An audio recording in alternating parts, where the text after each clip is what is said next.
Before we start, I just want to say there's nothing wrong with taking the train from Cuzco to Machu Picchu over a trek. Some people think, as an adventure travel company, all of our clients want a trek, and that's just not the case. Adventure travel really just means small group trips, cultural type trips. So the train is a great way to go. Many of our clients opt for the train. It takes 3 hours. And I just want to emphasize no permit is actually needed to go to Machu Picchu. The permit is only needed to hike the Inca Trail. So if you get on the train, you are on your way to Machu Picchu. There's a few different classes of train, and we usually opt for sort of the mid-range class train, which is quite comfortable, and we have some nice views out the window at the magical scenery unfolding outside. We're going through the Andes.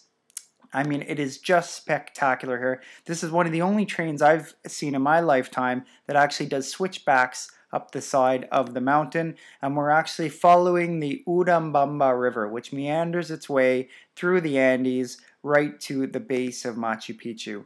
Always we have to call ahead. There's sometimes landslides on the train, so we have to be aware about that. And this is the end of the train line, Aguas Calientes. It's a very small town right at the base of Machu Picchu.